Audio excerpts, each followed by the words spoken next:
You mentioned kissing earlier on. Yes. I'm still supposed to kiss my partner, right? Yes, I hope you do, many times. You said if I kiss her more than 11 times a day or something, then our oral microbiomes synchronize in some way. Yeah, so there is passage of bacteria from you to her and her to you. They have also shown that, for example, they did a study where one partner chewed lots and lots of probiotics, so like good bacteria, and then had a super long smooch with their partner and actually was able to transfer nearly 60 or 70% of that good bacteria into their partner. So it's not necessarily long lasting. I wouldn't say that, if you kiss someone once on a night out, that you are going to terribly impact your microbiome. It's fine. You can go and kiss, but it's more for long-term partners. If you're kissing regularly and for a long time, then yes, your microbiomes will start to be quite similar. Another factor as well is that obviously your lifestyles are probably pretty similar. You're probably using the same toothpaste, eating the same food. So it's difficult to fully put it on just kissing, but yeah. What about oral sex and the implications that will have? So if me and my partner are doing oral sex on each other, is that going to impact our oral microbiome? Yes. So actually there's been a few case reports which have shown, there's one in particular, and I had a patient as well who had this, a woman who had a new partner and she liked to perform oral sex on him. And then she came to me because she was complaining of very inflamed gums and she was getting gingivitis.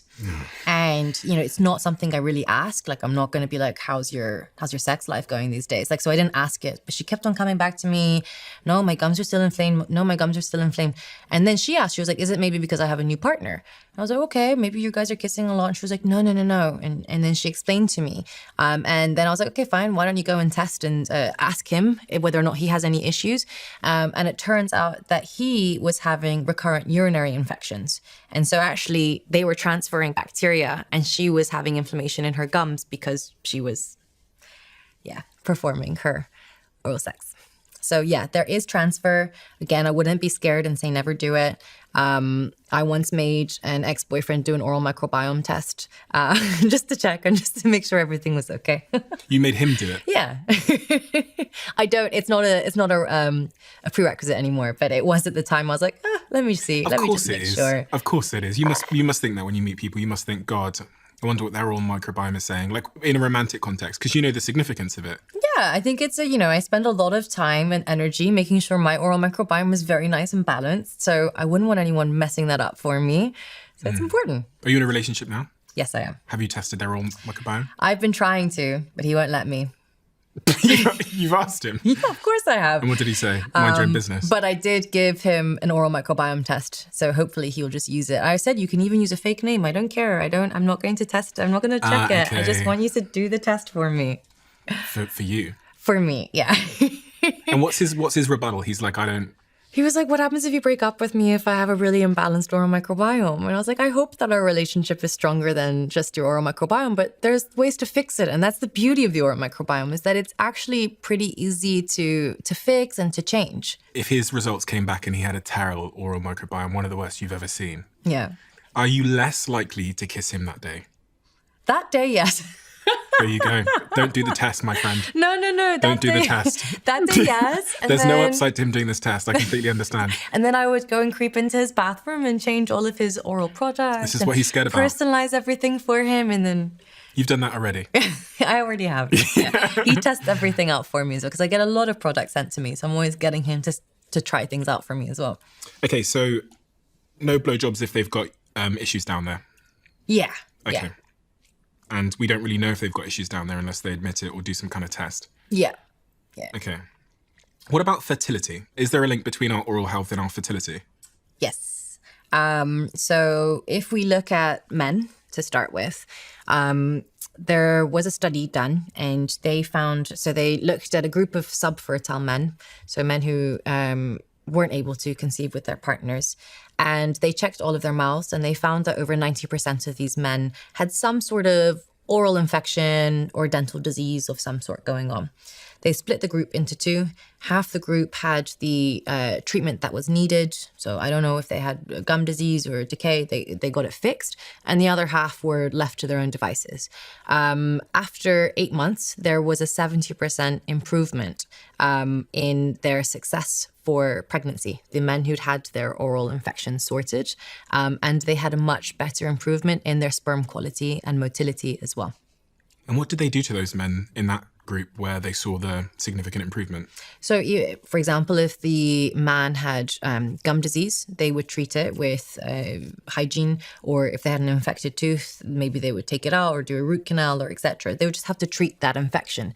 So I speak a lot about gum disease all the time, but actually there's so many other oral diseases like decay or toothache or all those types of things that can also contribute inflammation and problems.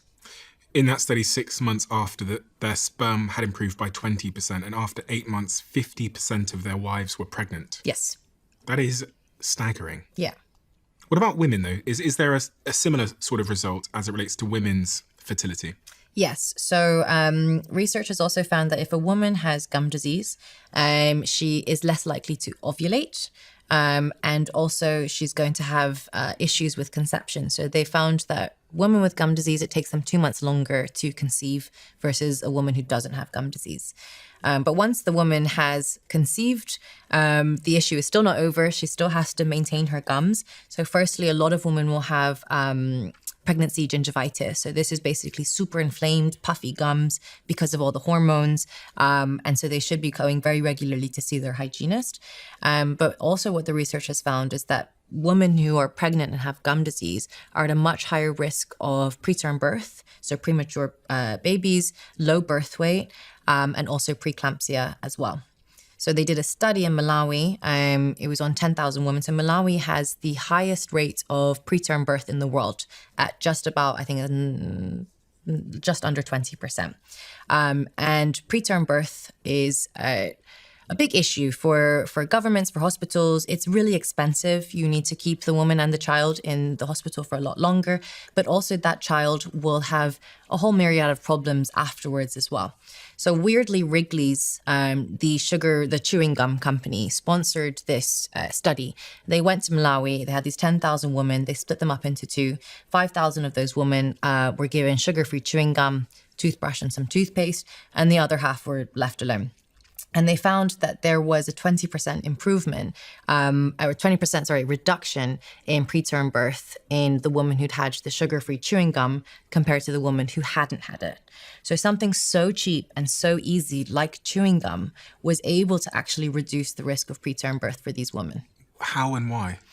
So if you look into the research a little bit more, you're going to get your chewing gum now. Yes. So sugar-free chewing gum has been shown to stimulate your saliva. So it helps with what we were talking about earlier. Saliva is super important when it provides all the good food for your bacteria. But then also if it's sugar-free, let's say it's using xylitol, that's naturally antibacterial. So it's killing a lot of the bacteria in the mouth. And what they found is that there are certain oral bacteria that can travel down to the placenta and can also cause problems there and essentially increase the chance of preterm birth.